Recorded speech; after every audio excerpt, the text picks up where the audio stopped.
in 20, I bought this car and bumped up to A-gas. And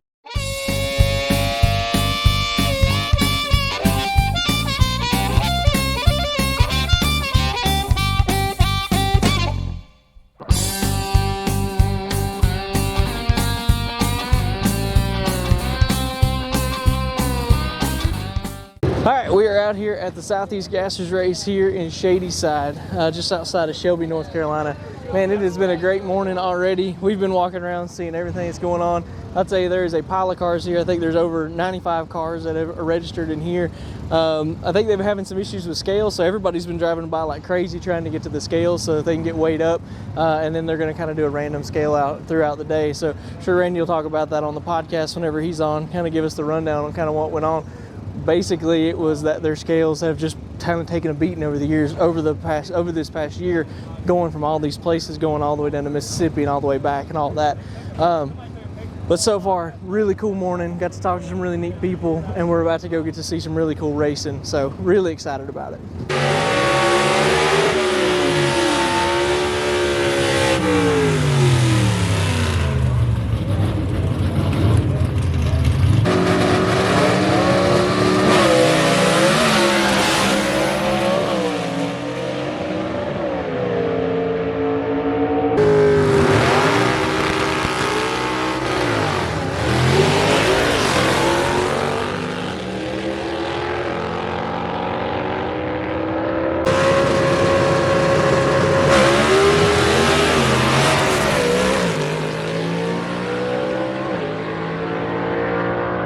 So we're here with Lesley Horn here. Lesley, it's very nice to meet you officially. Nice to meet you, Even he said that he's watched Shift Points, which is really cool. yeah, I appreciate I watched that. Shift Points a good bit. Thank you very much for that. Lesley has probably my favorite car of all the Southeast Gassers. My family has an affinity for 55 Chevys. My dad's had one since before I was born.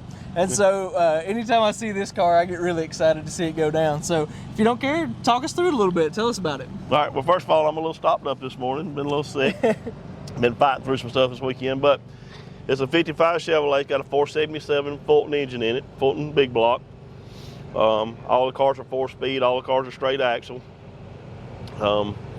Pretty much, you got any questions? I mean, the biggest thing, just like I said, that's always my rundown, just kind of talking through the car. But the main thing I always want to know about these drivers is, how did you get hooked up with Southeast Gassers? What made you go and do this? And I see on your shirt there, you were the 2022 world champion in A-Gas. That's right. So that takes a lot to get there. What made you get into all this? Well, I used to road race motorcycles years ago. Started in 1990, raced all the way to 2000. Didn't do nothing for a while after that. I come to one of Quain's races. My son, he likes NASCAR, so we come up here to one of them. So I decided to build a car, and I built the stud muffin, the wagon, which is next door. I love that car. So I started with a stud muffin in late 18, and then in 19 I won a championship in it. Okay. And then in 20, I bought this car and bumped up to A-gas, and then in 2020, zero, no wins in 2020. Really? Yeah. And then in 21, we come back, had 2 or 3 race wins. I finished second in the points behind Gabe in 21. Then ironic, me and him was battling in 22 for the points, and so I won in 22, and ironically, here we are again. I was you guys are right there together again. Tied, I thought so, yeah. So it's me and Gabe going at it. But that'll be cool. But now Chase and Happy Days, the Nova, both of those are tied. I call it for second. They say tied for third, but they're in second, 15 points behind. So it could work out. You know, if we was to go out in the first round or something like that, they could come back if they win it and catch us on the points. Gotcha. So, just like I said, talking about the car a little bit, what made you go with the 55 Chevy? Well, the 55 Chevrolet, I ended up buying this one from Shannon Smith. It used to be the Pale Rider, and I don't know after I've got it now. When I first got it, I didn't like it because it was so big inside. I felt like I was in the living room compared to my little Nova. Yeah, that's fair. But since I got it, I really fell in love with it. It's got such a following now. I'm sure everybody knows what a 55 Chevy is. There's probably no more iconic car than a 55 Chevy, any of the Tri-5s really. So the other thing I wanted to talk to you about, I saw some video from last time you guys were down in Mississippi. Yes. You guys were having some wild rides out there. Talk us through what it's like whenever that's going on. When we went there, we knock on wood, we don't hardly ever have no problems. And we got there and the car was just going left. Didn't matter what we did to it, it kept going left. Well, we come up here 2 weeks ago and tested, we kept jacking on it. We changed all the heim joints. We changed everything. We kept jacking on it. We had to change our ladder bars more than we ever have. Really? Okay. To make a pass. Well, then this past Saturday morning, we put it back on the scales, weighed it out, and the numbers was way out again. So then called Quain to come over to Brian's, and he looked at it, and we had a cracked frame. So we had to fix the frame on it Saturday and finished it up Sunday. So yesterday was the first pass I made with actually fixed the frame, but we're going to be okay. The numbers is there, and didn't make a good pass last night. I spun the tires to begin with, but the car went straight, so that's all that matters. We'll get it there on race day. It's always a different day. That's completely fair. So I didn't feel like beating on it last night. Didn't want to beat on it. Didn't want to tear it up, So right. No, man, I really appreciate you taking time to talk to us, and good luck today. No, man, I appreciate everything y'all do. Thank y'all. Thank you. Have a good one.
All right, guys, I'm here with Todd Odin now. Todd, tell us about your car a little bit here. All right, it's a 58 Chevrolet Del Rey, Okay. which was the cheapest one that they made at the time. Okay. So there's not many of them left, and I can remember when I called Quain about getting involved with Southeast Gassers, we talked for a couple of hours, and he said, well, what kind of car are you building? And I said, a 58 Chevrolet. Well, there was dead silence at the other end of the phone because he thought, what kind of crazy fool would want to build such a big, wide, heavy car? It's a big car, yeah. So, and that's kind of how the name Double X came up. That's awesome. It's a big car. I'm a big guy. Everything's, double XX. Right. And then we thought it'd be a little unique to put the two X's on the door to kind of give it a little accent Right. point. But that's how it all came about. And we love this old big girl. It's definitely a wide load. It is a neat car for sure. Thank so you. Tell us about your engine setup, and of course we know about the 4 speeds and all that, but tell us Right. about that. That's one thing that's really cool about the Gassers. Everybody's got a little different. It's a 309-inch small block Chevrolet. Okay. Built by One Way Technologies in Washington, Indiana. Okay. Jeff Jones and the guys are they are the top of the top. Great people. We started out using their cylinder heads. Okay. And then eventually worked into a full motor deal with them. And I couldn't be more happy to be paired up with such a bunch of great people. That's cool, man. We hear that all the time. When I Yeah. talk to Randy, just the people that are involved, the racers and then the part suppliers and everybody just Right. speaks really highly of everybody. Absolutely. This whole racing organization, just everybody gets along so great. It's Yeah. such a family-oriented deal, and you can just let your kids go free. Or everybody's friends with everybody. It's just it's hard to find anything else. It's this much fun and this rewarding. Yeah, and it just, when you're here, you just get good energy from Right, everybody. right. You know, it's awesome. Absolutely so. So tell us about the Gassers. Why the Southeast Gassers? How'd you get started with it? We stocker raced, super stock raced, bracket raced, quick 8 raced for years and years, and then we fell out for about a 20-year period where I raced motorcycles, hare scrambles. Okay. And then I went to a Southeast Gasser race in their beginnings in Montgomery, Alabama. Fell in love with it. Made the mistake of going to a second one Yeah. at Brainerd, right there around the Chattanooga area. Gotcha. And I called my dad from the starting line, from the burnout box, and I said, I have found our home. We got to do it. And I said, this goes back to the days of you having the competition eliminator cars, the modified production cars. I said, and they have an actual rule book. Right. Yeah. And they go by the rules. It's weight per cubic inch. Right. He said, get some info and we'll just look at building a car. and then the rest is history. And how long ago was this? This, I think this is our 8th season. 8th season, man. You've been in it for a while yeah, now. we were. I think they did it for 1.5 or 2 years before we started. Gotcha, man. That's cool. That's super cool. Well, I really appreciate your time and talking about the car and just giving us your time. We appreciate it very much. And we appreciate shift points. Hey, So, thank you. Thank you. All right. We'll see you later. All right, thank you.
There,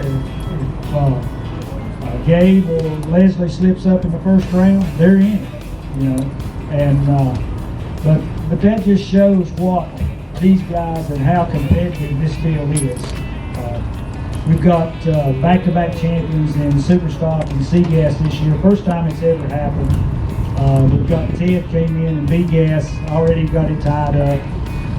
But you know, we've had a really good years. You know, Art Copeland took a rough ride in Wilkesboro, but he's back with us. Got another car. Will be out first race next year with us again. You know, we've been very blessed with a good year this year. So just keep in mind that what an organization we have here, and it's all about you guys. As Rocky said, you know, I mean, it's kind of like a church is just a building. It's the people that in it that make the church. And that's what makes Southeast Gassers for you guys. You know, Rocky, Quain, all of us that work for Southeast Gassers work for Quain. We're here for you guys. You know, we're here because of you guys. Without you, there would be no Southeast Gassers. All right, guys, we're over here. We've got one of our H-Gas guys here. Tell us about your Dodge here. This came originally out of New Hampshire, and it was rust. Oh, a guy really? in Birmingham, Alabama had it. Okay. And I had been with the Gassers. I do the awards for them. Okay. That's why I got involved. Quain came to me, I needed somebody dependable to do the awards. So I just started coming to the races. My history, I was always a dirt track guy. I'd never been to a drag race till I went to Montgomery 7 years ago. Okay.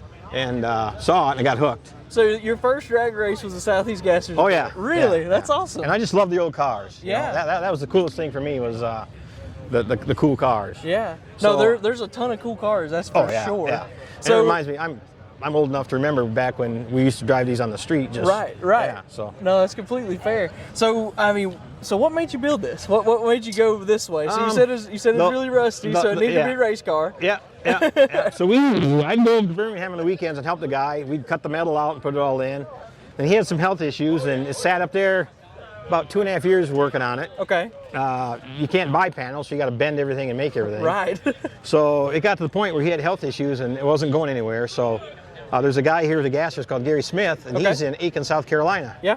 And he goes, I built one of these before. He goes, I'll help you finish it. So Awesome. we loaded it up out of Birmingham, took it to Gary, and he finished it up. That's awesome. Super cool. And, so you're running an H-Gas, so it's 6-cylinder? Slant 6, yeah. Slant 6. Okay. So tell us about it. All right.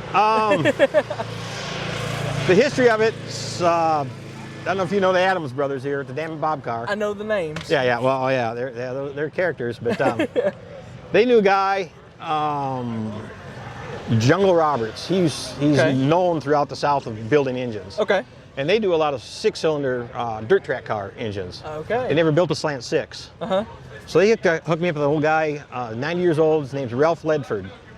And he built his own slant 6s, and he had the world record for a slant 6 at Bristol back in 1966. Really? Yep. That's super cool. So he goes, you can't buy speed parts for a slant 6. He goes, but I'll give you my secrets. But you can't tell anybody this stuff. Right. So they built it off what his blueprint is for the best slant 6. Okay. So it's got a cam in it. It's got,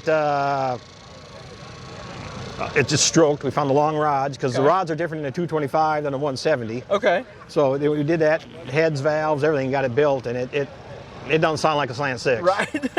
But yeah, so it's got some history. I got some old speed parts that he made by hand on it. Really? Yep. So it's got some history to it already. That is really, really cool. That makes us like it even more. Yeah. My other question for you was, so you're talking about getting into the gassers and everything, this running in the H-gas class and all that stuff. Right. So my idea what made was you go that way? My idea was budget, right? Okay, yep, fair. H-gas is always, it's still, next year it'll probably break out into a full class, because you need 8 cars to run a full class consistently. So it's just exhibition. Right. So I'd never drag raced before. And I'm going to the races and watching these 3 or 4 H-gas cars run in between the rounds, because they were fillers. Right. So I'm like, well, I get 5 runs every race. I never get put on the trailer. Yeah, right. So I get to run 5 runs. That's what you want. Like a champion. Yeah, that's awesome. So my whole idea was getting the most passes for my money. Okay. That was it. Makes a ton of sense. Yeah. Now we're going to screw it up by having enough of them, and I get put on a trailer next year. Nah. But you said Knoxville was your first time out. You're working out the bugs. How you feeling about this weekend? Good. It's okay. running. It's running. Okay, that's good. It's running. Okay. We had some vacuum issues, and it wasn't good. Gotcha. Okay. So understood. personal record today. Nice. Okay. Perfect. We look forward to it. We're going to try and get some passes of you while you're out there. Yeah. I'm excited about it. Like I said, it's probably the only 4-speed on the floor in the country. Probably. I searched the internet how to do it. I couldn't find anybody. No. So Ralph sold me an old Chevy 350 bell housing that he modified, because he can't find a blow-proof bell housing for a slant 6. Right. So it's an old Chevy 350 bell housing bolted to this that he machined. Okay, cool. So it's kind of backyard there's put together some stuff. oddities in this. Yeah. There's a lot of stuff that he built back in the 60s that he sold to me or gave me. So it's just pretty cool. Well, that is really cool. Very cool. Well, we love it, and we appreciate you taking some time to talk to us. Anytime. You guys are great. It's nice Love to your meet you. show. Thank you. Absolutely.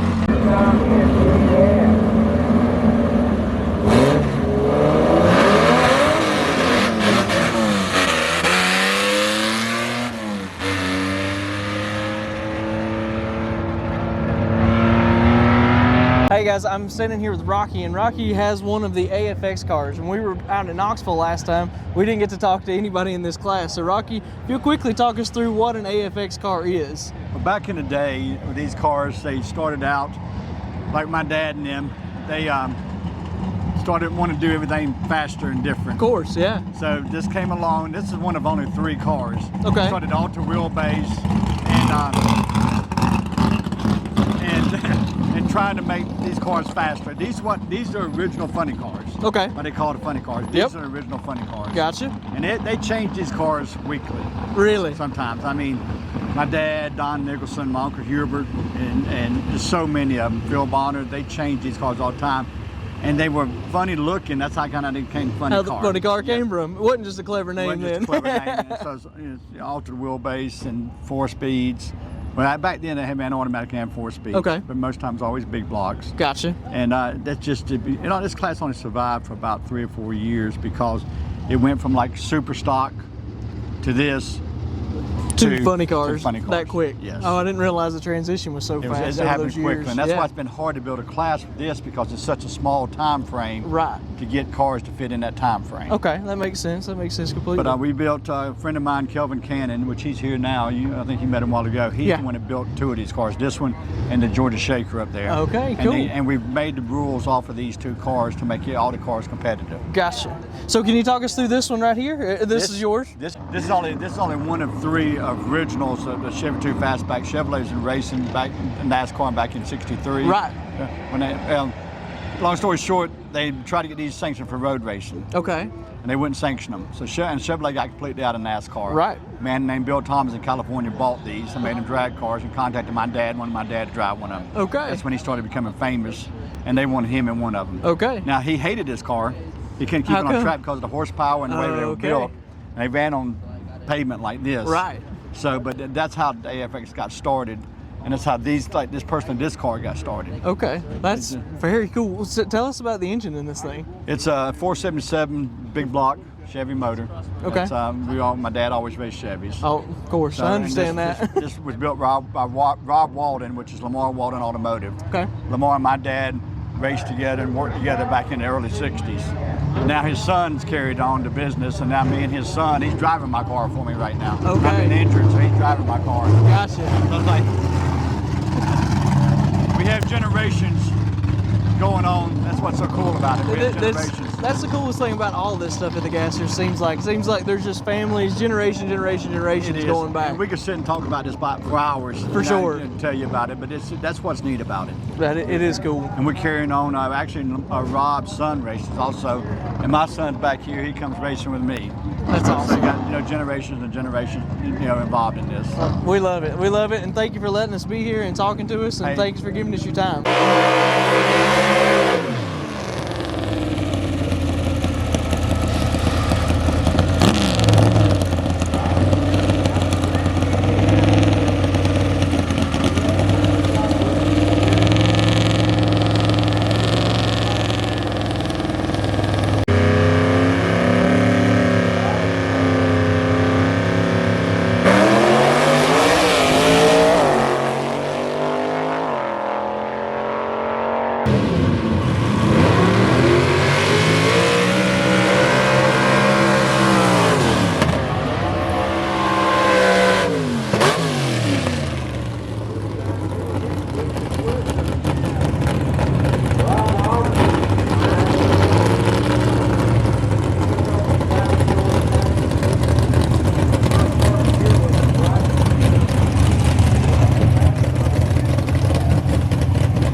We're here with Adam Lohorn again. Last time we got to talk to Adam, we were at Knoxville, and the audio just wasn't super great in my opinion. I wanted to get him. This car deserves having good audio because what he's talking about with it and what he's doing with it is super cool, and we want everybody to kind of know about it. So Adam, if you don't care, give us a rundown on the car again for us. Yeah, well, it's a 61 Falcon. It's got a 4 guys, close your ears. It's got a small block Chevy in it, 4-speed. The car was built whenever I was around 11, 12 years old. My dad built it for a street car. We drove it on the street, went to car shows. I drove it to high school almost every day. That's awesome. And which it wasn't, it wasn't this color. It didn't have this motor. But as far as like the axle, the slicks, the rear end, it's exactly the same. Right. It was in primer gray. Just in a primer. Yeah. But we drove it, and then as I got older, the car just grew with me. The car grew with me. I wanted to go faster. The car just went faster, and now we're here. It just snowballed. It started out just a street car, and pretty much it still is. I mean, it had a heater, had a radio, had wipers, back seat, had everything. That's great. But now we're here doing wheelies and stuff. Right. I don't know how it does it. It just does it. It just does it. So the other thing I want to talk to Adam about while we're here is we were lucky enough to head over to Drag Week when you guys were over at Bristol, and Adam and his dad took a Grumpy Jenkins tribute car and took it on Drag Week, and it was one of the coolest cars there by far. So tell us how that went, man. How everything go? It was absolute blast. I mean, if you could ever do it, do it. I want to so bad. It doesn't have to be in a super fast car, but you just do it. Right. I mean, just making the whole week was a heck of a deal. Yeah. We talk about it all the time. Anytime that any car that's racing like you guys are doing it can make it a whole week and driving between these tracks, man, that's impressive in of itself. I mean, it's a pretty simple setup. It's got a small block, no compression, just a tunnel ram roller motor, small block, 4-speed, 9-inch, 14 gear. Right. I mean, simple as they come, and we just drove it 60 mile an hour the whole time. That's super cool, man. I mean, it wasn't screaming about 3 grand, 60 mile an hour, and we just cruised the whole time. Yeah, that's great. And you guys basically didn't have any problems, did you? We didn't have a single problem. I didn't think so. We had a vibration issue. Yeah. Oh yeah. Did you guys figure that out? Yeah. We run a G-Force, G1018 4-speed inline, and we had the yoke not far enough inside the transmission. Okay. It was probably about a 1/4 inch out. Okay. But we put an extended yoke on it and fixed it. It's smooth as butter. That's awesome, man. That's super cool. Yeah. Yeah, because I remember you guys talking about it when you get to your dad said when we get to Darlington, we're gonna figure out where that vibration's coming from. What are you gonna do? We're 500 miles away from the trailer. I mean, what are you gonna do? Right. I mean, yeah, exactly. We're just gonna send it and see what happens. What was your best time on Drag Week? The best time, which we were running a drag radial. Right. ET Street. 12.0. Okay. 113 mile an hour, something like that. But that's with 20-pound air in a radial and leaving real soft. Right. And the last day when we got back to Darlington, I wanted to hit it hard. Yeah. Like I do this car. Yeah, you said you were going to. Yeah. And I tried, but it didn't work out because the radials don't like that. Right. And once I dumped the clutch hard, they just shook. Yeah. Gotcha. And I was like, well, so you have to ride the clutch out and stab it too. Gotcha. The 12.0 at 113 was the best I could get it, but I think the car's got a lot in it. Gotcha. I think it's 1150 car. Really? With slicks on it. That'd be cool. That'd be cool. All right, can we go and see some wheelies today? Hell yeah. That's what it's about, man. Thanks, Adam. We appreciate you very much. Good to see you again. Thank you, sir. Appreciate it.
right, guys, I'm here with Holden now. Holden, I got introduced to while we were at Knoxville Dragway when we got to go to the gassers the last time.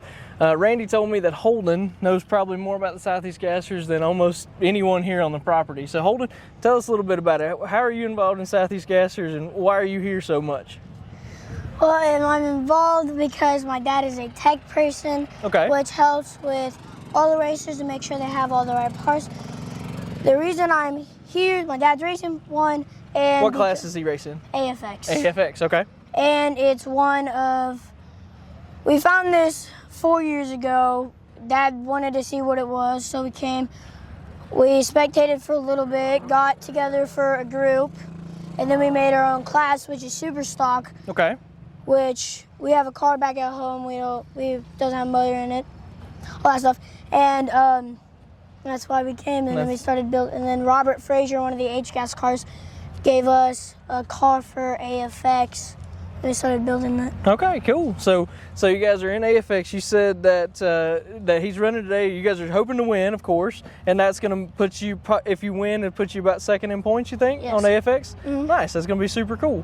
So tell us about Southeast Gassers. Who's your favorite driver? I see you got Randy's T-shirt on in the Pontiac Chieftain. I will have to say Randy is my favorite driver. He's your favorite driver, even over your own dad? We're being classes here. We're going classes here. That's fair. I understand. So why Randy's? Why Randy in the Pontiac? Well, my dad used to have an old wagon. Okay. And he has one of the SS wagons. So that's first I like wagons a lot, and that's one of the reasons why I like Randy's car. Okay. What's your favorite part about the Southeast Gassers in general? I'd have to mostly say the cool cars, the car show cars, all the cool drag cars, especially watching the races.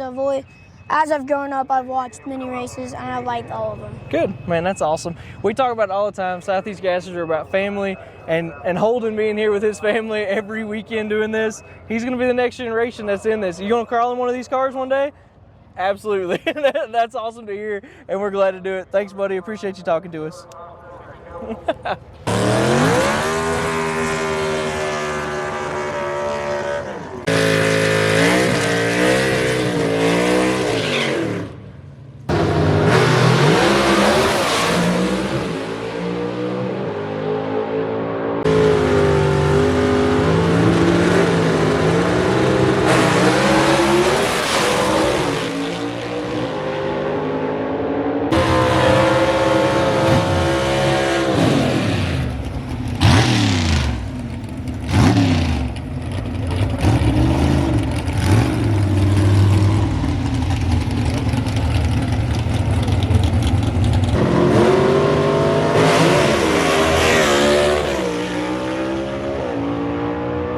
One car that drew attention right away, even from early in the morning, was the 1947 Austin of Andrew Wheat.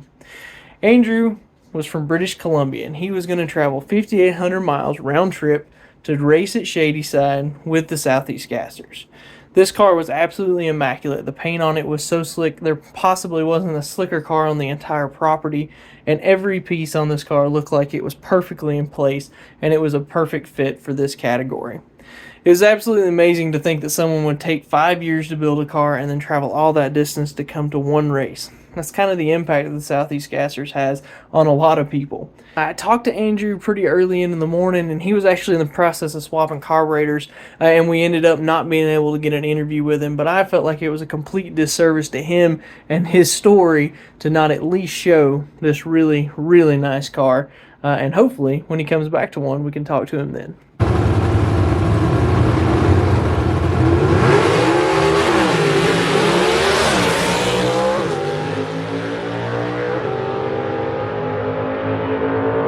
I think that's going to kind of wrap us up for the day, man. We got to see quite a bit of racing, quite a bit of different stuff. They got a bunch of old downs and stuff today, so I think it's a little tough on them, but guys, tune in, check out the podcast. Randy will tell us all of it. Thank you guys for joining. Make sure to hit that subscribe button, follow us on social media. We'll see you next week.